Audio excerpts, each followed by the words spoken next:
وبه أمسينا وإليه النشور.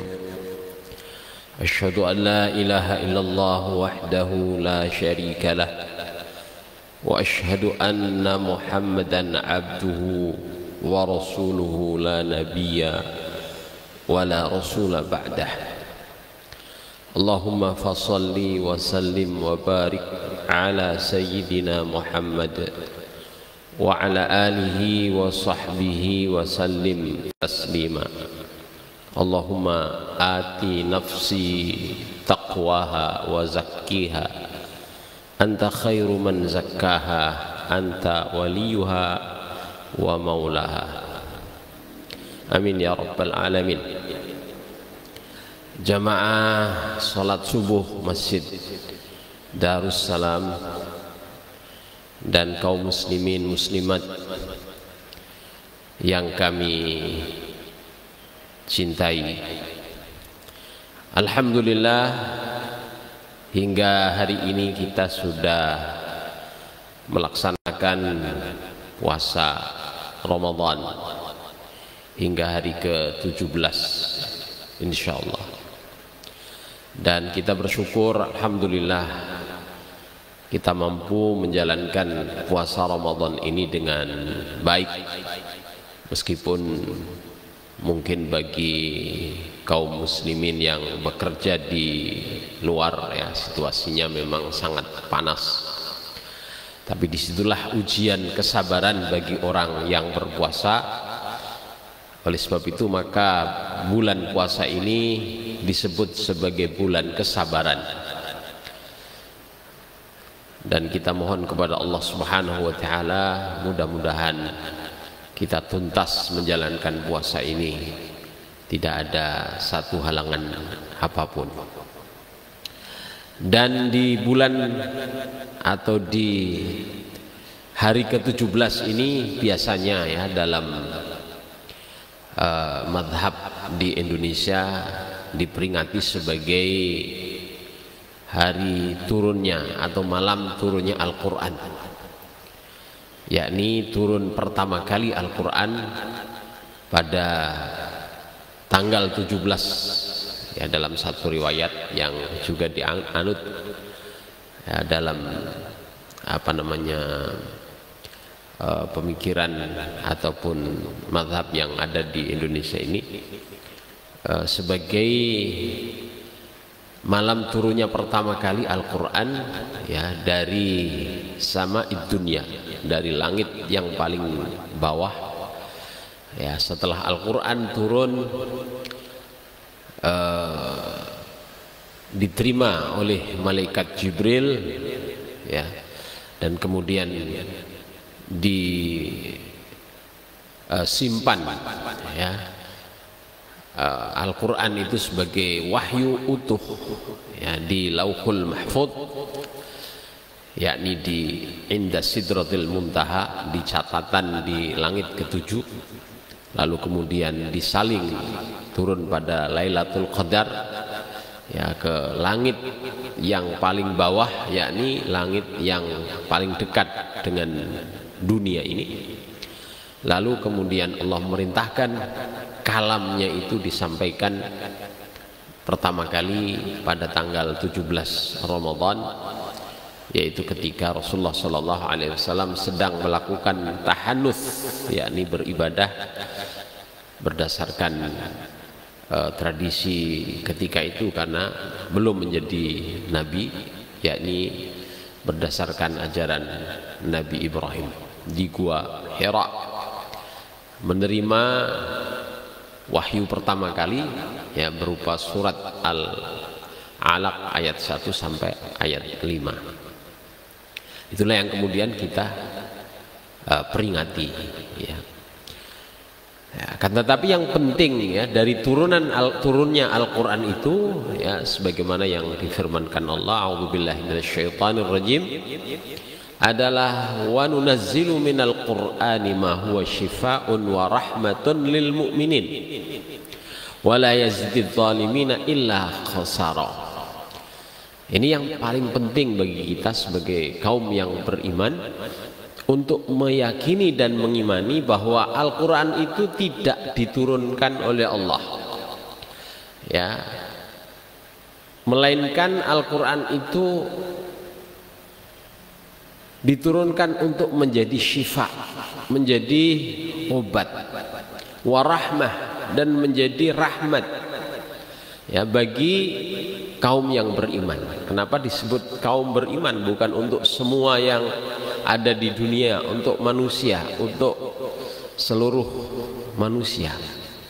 Ya, pada dasarnya memang begitu. Al-Quran ini diturunkan bukan untuk manfaat kaum mukminin saja, tetapi ini disebut secara khusus untuk kaum mukmin, karena kaum mukminlah yang pertama kali merespon, ya, menjawab dan meyakini tentang tujuan diturunkannya Al-Quran, ya. Maka di situ yang langsung bisa merasakan Al-Quran itu sebagai syifa, Al-Quran itu sebagai obat, dan Al-Quran itu menjadi rahmat, ya, tentunya yang mengimaninya terlebih dahulu, ya, walaupun sesungguhnya secara tidak sadar Al-Quran ini tentu bermanfaat untuk semua umat manusia, sebagaimana juga dalam surat Al-Baqarah disebut hudal linnas, ya, petunjuk untuk semua manusia, ya. Nah, dari sini kita bisa mendapatkan penegasan dari Al-Quran ini bahwa Al-Quran itu syifa, ya, diturunkan oleh Allah dimana kalau tidak melalui satu proses, ya, dimana ketika kalau Al-Quran itu langsung turun kepada Nabi, dikalamkan langsung kepada Nabi Muhammad, tentunya, ya, tidak akan mampu Nabi kita menerima wahyu secara langsung, ya. Maka melalui proses pelantaraan malaikat Jibril, ya. Kenapa? Lau anzalnal Qur'ana ala jabalin la ra'aitahu khashi'an mutasaddian min khasyatillah. Jadi kalau seandainya Quran itu langsung turun kepada gunung yang besar itu, pasti kamu akan mendapati gunung itu akan runtuh, akan hancur, ya, karena Al-Quran itu berada di alam lahud namanya, ya, alam ketuhanan. Sedangkan antara alam lahud dengan alam nasud, ya, nasud itu alam manusia ini, ya, kita belum dikondisikan, belum diciptakan untuk langsung bisa berhadapan, berada di alam lahud. Maka kita melalui satu alam yang disebut alam malakut, ya, alam roh malaikat, ya. Maka Al-Quran setelah disampaikan oleh Allah kepada malaikat sebagai perantaraan untuk menjembatani kalamnya, maka dikondisikan dengan alam manusia, ya, yakni melalui perantaraan malaikat Jibril. Ya, tujuannya untuk apa? Syifa, untuk menjadi obat. Ibnu Qayyim Al-Jauziyah menyatakan bahwa Al-Quran itu syifa, obat, bukan hanya sekedar untuk hati, untuk pemikiran, bahkan menjadi obat bagi tubuh dan jasad kita, ya. Sebagaimana beliau memiliki pengalaman ketika beliau berada di Masjidil Haram, kemudian beliau merasakan sakit kepala yang luar biasa, maka beliau kemudian membaca surat Al-Fatihah beberapa kali, dan kemudian dengan minum air zam-zam, ya, kemudian beliau dapat kesembuhan itu. Jadi beliau kemudian menyaksikan atau bersaksi bahwa Al-Quran itu bisa saja, ya, menjadi obat bagi tubuh yang sakit. Selain itu Al-Quran juga menjadi obat hati dan obat pemikiran, ya. Nah, maka beliau mengatakan lam yatashaffa bil Qur'ani lam yushfa bi ghairihi. Barang siapa yang tidak mendapatkan obat dari hatinya yang kotor, hatinya yang berpenyakit, jiwanya yang gundah, ya, maka dia tidak akan pernah mendapatkan obat selainnya, ya. Jadi kalau kita hatinya risau, hatinya gundah gulana, sedih, kemudian kacau pikiran kita, ya, kemudian tidak bisa disembuhkan dengan Al-Quran, ya. Ketika kita membaca Al-Quran tidak kita yakini bahwa itu adalah solusi, maka dengan obat yang lain pun tidak akan mampu menyembuhkan, ya. Oleh sebab itu maka ketika kita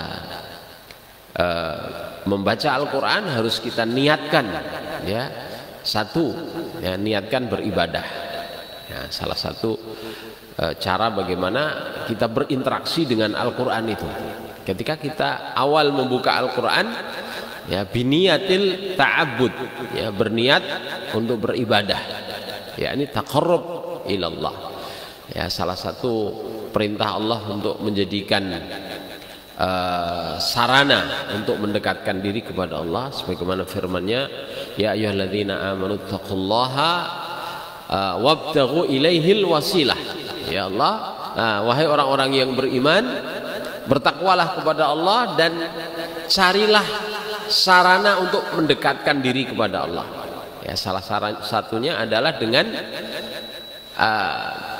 bitilawatil Quran, ya, dengan membaca Al-Quran dengan niat beribadah, ya. Yang kedua adalah ketika kita membaca Al-Quran dengan berniat apa? At-tasyafi, ya, mendapatkan obat, ya, mendapatkan obat, sehingga setiap lafaz-lafaz yang kita baca, ya, itu kita niatkan sebagai obat untuk hati kita, jiwa kita. Ada seorang dokter dari Mesir, berkebangsaan Mesir, yang membuka praktek di Amerika, ya, namanya Dr. Abdul Ghani, ya, sebagai seorang yang mentahqiq atau yang memberikan kata pengantar di bukunya Ibnu Qayyim Al-Jauziyah, ya. Beliau kemudian membuktikan bahwa Al-Quran itu bisa menjadi obat adalah beliau memberi resep, ya, kepada pasiennya, ya, terutama yang muslim, ya. Jadi di samping dia memberikan resep untuk perobatan dengan obat, beliau juga memberikan resep kepada pasiennya yang sudah divonis kritis, ya, dengan membaca Al-Quran, ya. Yang diberi resep dengan obat dan membaca Al-Quran dibanding dengan yang hanya diberi resep obat saja, itu tingkat kesembuhannya lebih cepat, ya, dan lebih efektif, ya. Maka tadi Al-Quran itu bisa menjadi obat lahir dan batin, jasad dan jiwa kita. Nah, maka yang kedua tadi adalah niat at-tasyafi, ya, niat untuk mencari obat dari Al-Quran.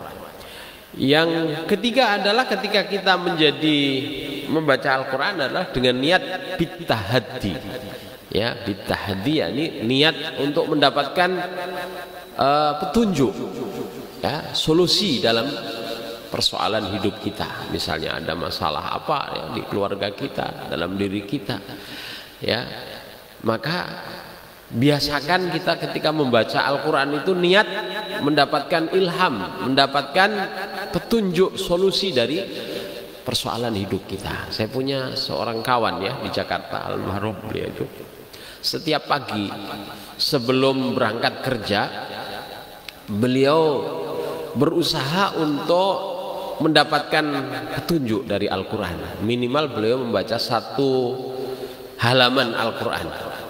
Nah, dari situ beliau tadaburi, beliau renungkan isi Al-Quran itu. Dan kemudian seolah-olah ada sesuatu yang menarik perhatiannya setiap satu ayat, satu lembar halaman yang beliau baca ditandai.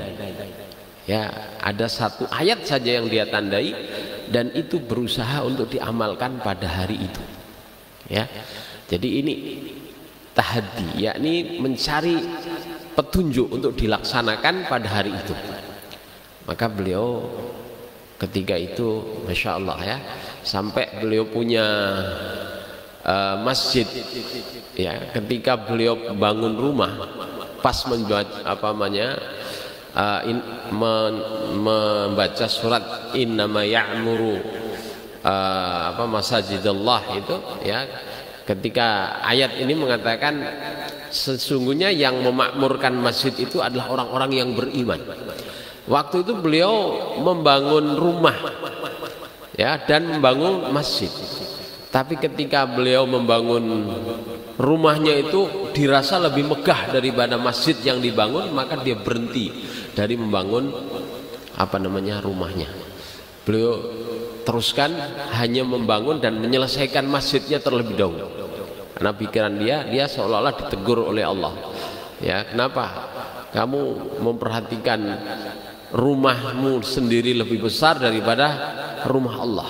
Ya, maka ayat itu kemudian membuat beliau menyelesaikan bangunan masjidnya daripada membangun rumahnya. Tapi setelah itu, masya Allah ya, beliau diberikan satu kelancaran ekonomi, ya, kehidupannya lebih bagus, ya, dan kemudian beliau itu menjadi seorang pengusaha sukses ketika itu di zaman Pak Harto, ya, pemerintahan Pak Harto waktu itu.